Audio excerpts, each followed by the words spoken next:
Hey, good day, good day, good day. Welcome to another edition of the Rundown with Ramon. My name is Ramon Ray. Glad you're here today on this special edition of the Rundown with Ramon. And why is it a special edition? It's a special edition because you're here. Every time you decide to show up and say, Ramon, I'm going to be here on the Rundown with Ramon, it becomes a special edition.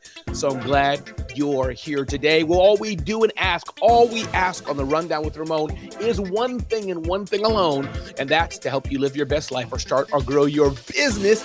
If you're not following me on Facebook, do that. Not following me on LinkedIn, do that. Not following me on Twitter, do that. Not following me on YouTube, do that. Not checking us out across the platform, definitely want you to do that. Glad you're here watching the Rundown with Ramon. So good day, good day, good day. What's up, Thomas McMillan Jr.? Glad you're here, brother. Glad you're here.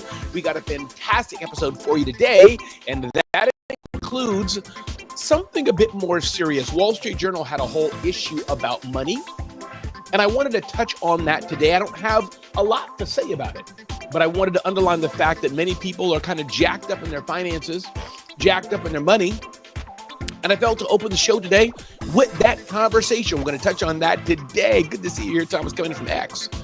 We're going to talk about that. We're going to talk about meet the millionaires next door who grew their wealth without a superstar job or a get-rich-quick tricks. Pretty simple how they did it and how we can all do it too. I need to do that. So I'm speaking about things I need to do. Mastering the sales cycle beyond cold calling for B2B success. We're going to touch on that.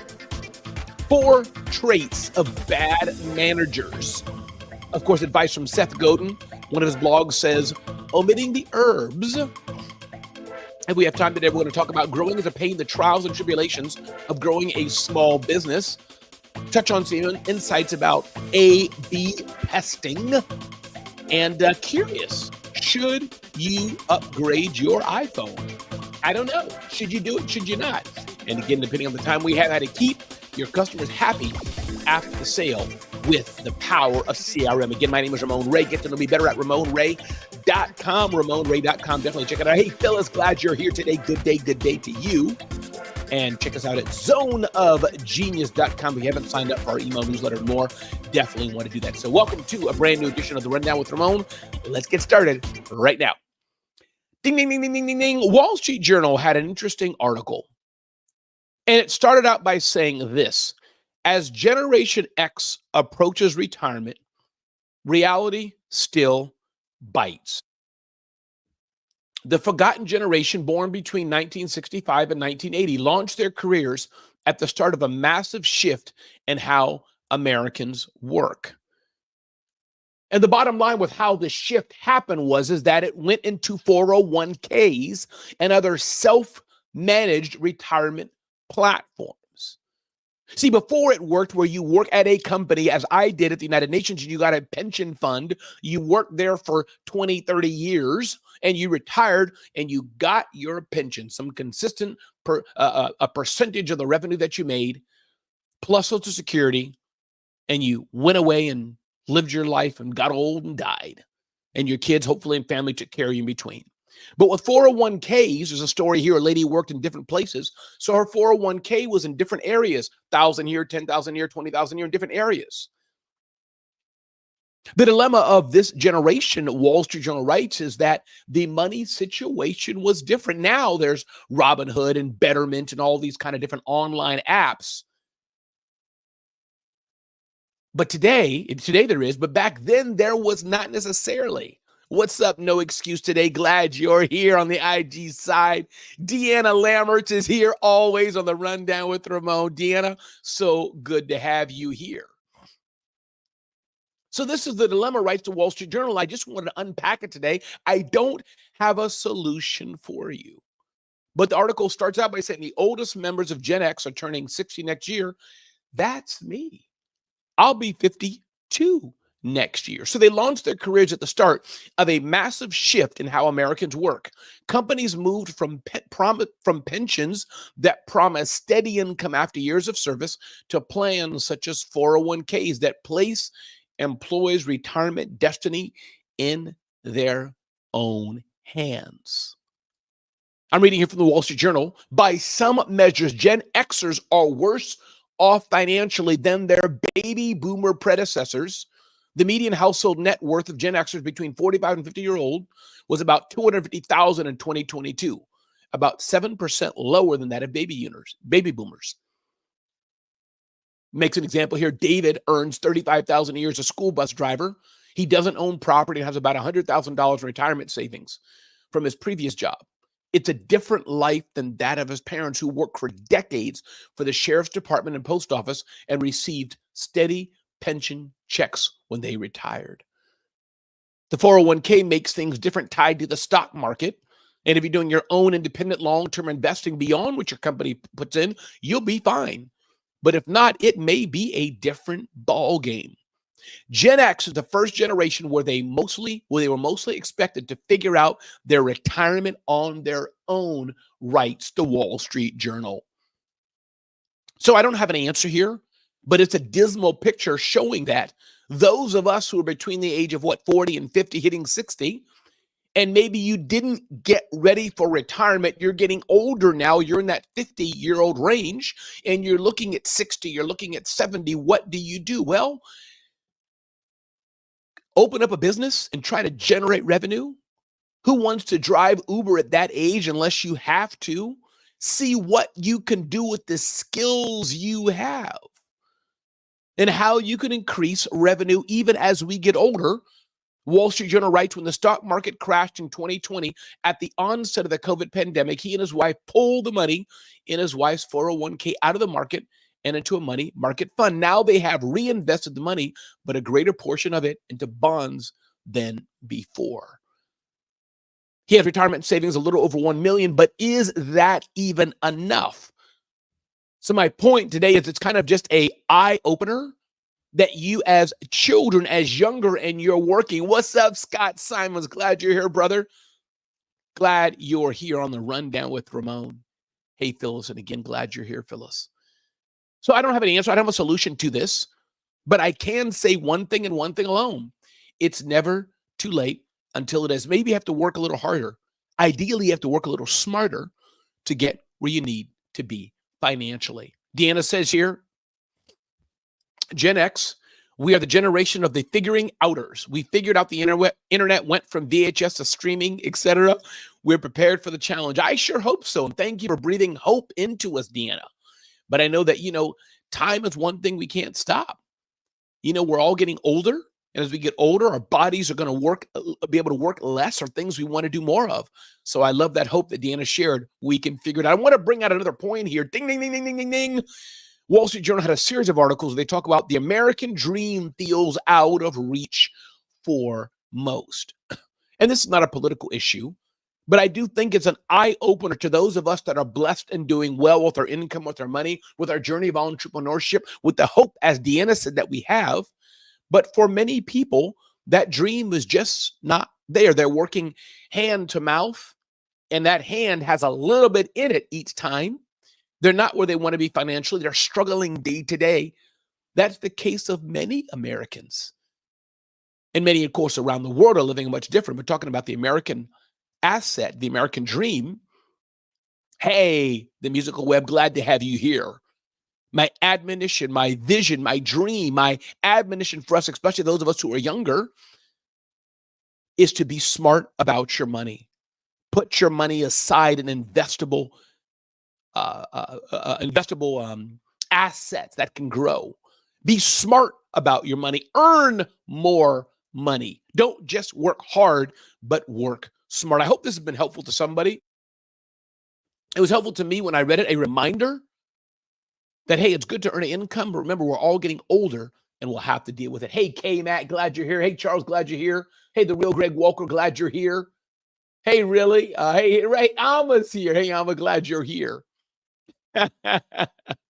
So listen, everybody, my name is Ramon Ray. This is the Rundown with Ramon. Hey, Alexandria, don't want to open the show today with a depressive show, but the reality is there. Ding, ding, ding, ding, ding. Business Insider talks about meet the millionaires next door who grew their wealth without a superstar job or get rich quick tricks. My buddy Scott Simons, Carter Myers Automotive CMA in Virginia, talks about this.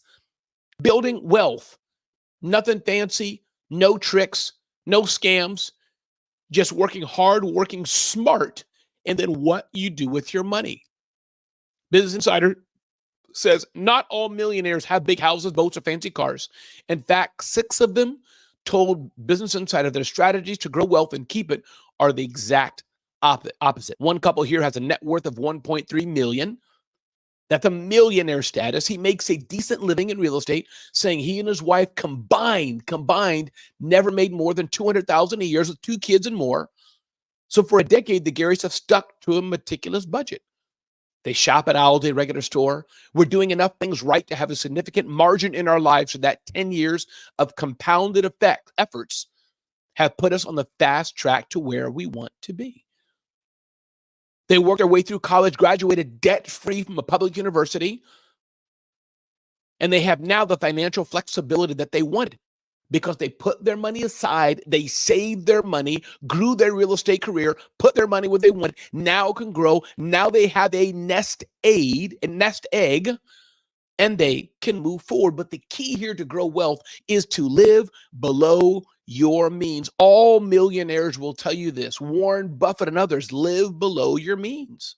That's the way to build wealth. Live below your means. Flashy wealth is not the goal. Another person they're talking about here got into the habit of saving when he was little. His parents were rice farmers in China and immigrated. He was an average student, never had student debt because he graduated from a public university. He earned about $180,000 before retiring and is set to earn $100,000 a year in self-employment. He has a modest house, saved. He has financial coaching. He has a side income doing financial coaching and saves his money. We aren't flashy with our wealth because money isn't our ultimate goal.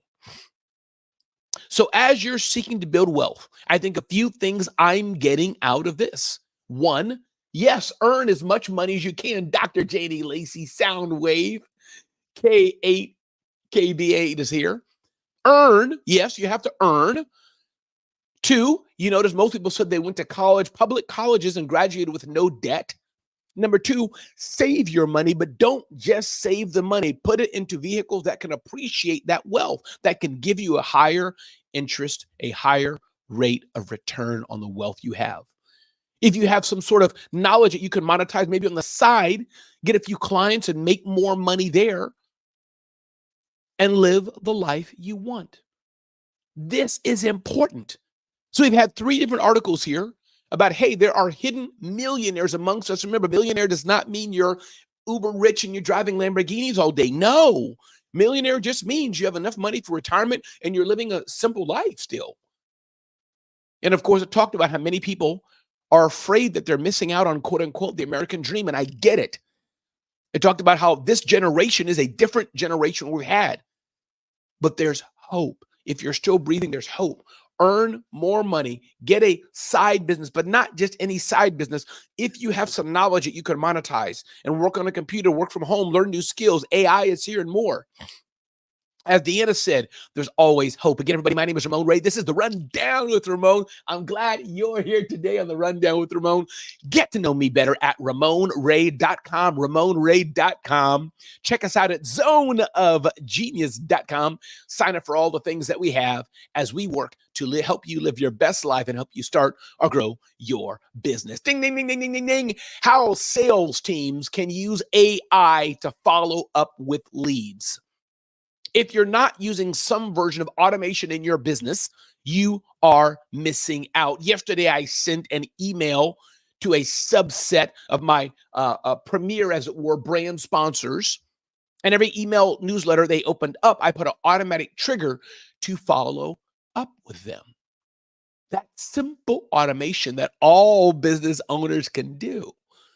Those of us in business, if we want to work smarter and not harder, it's important that we figure out ways to compress our days to get most out of it. And there are simple things we can do with AI and more, especially small business automation, to take it to the next level. By the way, if you're hearing the sound of my voice and you're not using CRM, you're not using automation in your business, DM me. DM me CRM if you want more insights on that. DM me across the platform CRM if you want more information on that. So here's some ways that you can use AI for sales follow-up. One, rapid personalization. Tools like Conversica can fill in the gaps and analyze current and historical data to deliver personalized messages that inspire confidence or trust, it is, in your prospects. What's up? Jaffe Juice is here. Good to have you here. So that's one for the rapid personalization. Or the next time you're reaching out to a lead with a long interaction history, paste the entire interaction into ChatGPT and request a quick summary. Number two, unlimited availability. Whether a prospect is responding to cold outreach or asking a question that arises after a demo, you can be responsive. There are AI sales assistants that can help. What about increased capacity, writes our friends at HubSpot? A study by Brevet suggests that 80% of closed sales will require at least 5 follow-ups. When you leverage AI for follow-ups, you're outsourcing some of the work and increasing the number of opportunities you can juggle at any given time. So ChatGPT, again, and other chat or other AI tools come into play. The art of the follow-up. How to use AI for sales follow-ups. One, generate email responses. AI is a great tool to help you quickly generate a smart email response. Make content recommendations. There's a tool called Path Factory. This tool shows your sales team, granular data on what content their prospects are consuming. And it even uses this consumption data to recommend what assets they should send to prospects to keep the conversation going. Automate communications. Tools like Conversica can have complete conversations with prospects in a variety of channels. Number four, improve targeting. If you're not willing to hand over conversations to AI just yet, you can instead rely on the technology to help you prioritize which leads you should invest the most time in. There's so many tools, HubSpot, Salesforce, Keep, Zoho, and more that help you dive in. What's up, Dr. Will Moreland? Glad to have you here, brother. Which help you dive into your sales conversations, dive into your sales paths more, and let you know what prospects to focus on more. Summarizing meetings. I do this. We're seeing this more. Zoom has this built in. Otter does this. Fireflies do this and more. Meetings you're having, you have the hour Zoom meeting, summarize what the key points are. Improving messages. A tool like Gong helps you analyze how you and your sales team interact with prospects and more. So the point of this, people, is that AI can help you do these things more. AI can definitely help. Those of you who still have your head in the sands are like, no, we're not going to use AI. We're going to use humans. Well, you can keep doing that and realize that's why your competitors are trouncing you. AI is here to stay. It's only going to grow. And those of you who choose to adopt it and use it are going to be far ahead of the game than your competition. Again, my name is Ramon Ray. This is the Rundown with Ramon. I'm glad you're here today. Hope you're enjoying the show. It looks like you are by all the people we're seeing join us. Spread the word. Let people know the Rundown with Ramon is here to serve you, help you live your best life, or start or grow your business. All we ask is for about 30 minutes of your time to give you the things you need to know to get to the next level. Get to know me better at RamonRay.com, RamonRay.com. Let me know how I can serve you at your next big event or big conference. And definitely check us out at zoneofgenius.com. Dr. Landrew, welcome. Glad you joined today. Let's keep moving forward. Ding, ding, ding, ding, ding, ding, ding. Mastering the sales cycle beyond cold calling. Cold calling is one of those boring topics that are not talked about too much unless it's talked about. But it says here, once you have secured a meeting, you're on your way to your audition. In the first meeting, your contact will hope against hope that you will be able to create the value they need to move forward in their buyer's journey. We rely too much on just cold calling, says the article. It's rare to see the cold called experts offer anything important outside of their chosen area of focus. Too many salespeople, the article reads here from thesalesblog.com, fail the audition. The sales reps here reach out to me early next week, ensuring that they will never see this contact again. It's a sure sign you've wasted your time. But if you were to obsess over the first meeting in the same way you obsess over your cold calls, you will learn how to create value and make it easy to ask for a second meeting. So you have your second meeting. Now you're in a good place. What do you do?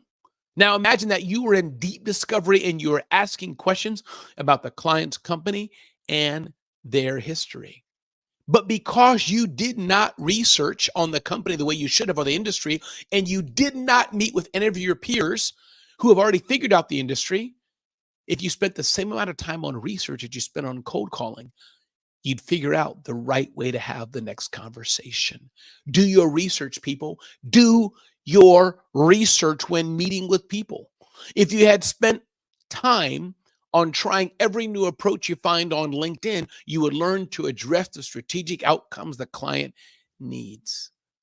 Your role as a full cycle, this is the key, people, full cycle salesperson requires you to be able to handle every aspect of the sales conversation. This is important. It's a bit dry stuff, but if you're going to cold call Dr. Landrew, if you're going to cold call Dr. Will, if you're going to cold call Dr. Tangi, then make sure you put in the effort, make sure you put in the work to maximize that cold call, or you're just wasting your time. Again, cold calling is not bad, but don't waste your time as you are cold calling. Everybody, my name is Ramon Ray. This is the Rundown with Ramon, and I'm so glad you're here today. We move forward to help you live your best life or start or grow your business. Ding, ding, ding, ding, ding, ding, ding. This article says, I'm the former VP of HR at Microsoft, rather. I've witnessed, maybe I shouldn't drink coffee while I'm talking. Maybe that's why my voice is slurring. I'm the former VP of HR at Microsoft. I've witnessed many bad managers in my career, and they almost all had these 4 traits. We'll dive into this, but let's hear from the people here. The Musical Web is saying, I have cold called my email subscribers yesterday and last week and made sales. There we go. And Deanna's chiming in saying, if you're going to cold call, have a strategy. Love it, love it, love it, love it, love it. We are here again, everybody, on the Rundown with Ramon. My name is Ramon Ray. Glad you're here today. Moving forward here, what are the 4 traits that bad managers have? 1, they are self-centered. Bad managers are self-centered people where it's all about them. Number 2, bad managers are input focused, inordinately focused on the inputs to their processes, not the output results of the team. Number 3, they're afraid of failure. A spinoff from obsession with image, these bad managers are deeply afraid of failure. Afraid of failure. Information hoarder. All of this leads to a manager who treats information as a precious commodity to be hoarded rather than a gift to be shared. Managers like this are famous for the wrong reasons. They jack up things. They mess up things for their teams. If you have a manager like this, God help you. I don't know what to tell you. But bad managers, if you're one out there hearing my voice, there's no need for you to be a bad manager. You should be uplifting and amplifying your team and helping them move forward to success. Yes, we all have issues. We all have trauma. We all grew up a certain way. As my friend Scott Simon says, maybe you learned about something from somebody else and it wasn't so great. But there's always a chance for you to have a brand new day and be a better manager than you were yesterday. If you have a bad manager, at the very least you can do is go get another job. Request a transfer to the department, or at the very least, and you don't want to do this at the risk of your job, but what if you talk to them? Not in the height of anger, not in the height of confusion, not in a disrespectful way, but said, hey, listen, Mr. or Miss Manager, when you talk to me this way, I really don't like it. It makes me feel less than. When you talk to the team this way, you can get more out of us by bringing a smile. Bad managers, if you're out there, it's time for you to change. Again, my name is Ramon Ray. This is the Rundown with Ramon. Glad you're here today. Ding, ding, ding, ding, ding, ding, ding. Moving forward, I love Seth Godin's advice. Reading some advice here from Seth Godin. He has something entitled Omitting the Herbs. Check this out. Seth Godin says, Natasha, without salt, human beings don't survive long. But it's possible to eat for a month without tasting a herb. The food will sustain you. Herbs can be an expensive, non-obvious addition while also being a bargain if the goal is to create delight, interest, or satisfaction. As we digitize our interactions, the first things to go are the herbs. We strip away anything that's not obviously functional. The first interactions you have with an AI will leave you amazed and then a bit empty. And when a skilled user experience professional arrives, the first thing she does is add back the herbs. Tiny speed bumps, moments of tension, opportunities for traction or surprise. Don't leave out the herbs. Sometimes the herbs, the surprise, the delight, the moments of excitement are necessary in the things we do, says Seth Godin. Again, everybody, my name is Ramon Ray. This is the Rundown with Ramon. We got so much more to cover today, but I think I'm going to close with this simple reminder. If you're joining us today, check us out at zoneofgenius.com. We got all this information for you. I want to ask you, are you clear on what you really, really, really want in life? The less clear you are, the less clear others will be. Do you want to even be in business? Ask yourself that. Are you hungry enough to have the success that you claim that you want to have? The pricing you have, is it premium or are you the cheapest product on the market? Your mindset is everything. And if you don't have the right mindset, it's hard to move forward in business. And I want you to ask yourself this one simple question. What do you do best and what can you get paid to do it? What's up, Deanna? Thank you so much. Robert Kennedy III is here. What's up, Robert? Thanks for always being around and uplifting. My name is Ramon, everybody. This has been a great show. This is, in fact, the Rundown with Ramon, and I'm glad you're here today. Check us out on the next Rundown with Ramon at a location near you. Go out and be a blessing to someone today. Let somebody know that you care. Let somebody know that you matter. And until next time, see you on the Rundown with Ramon. Thanks for being here.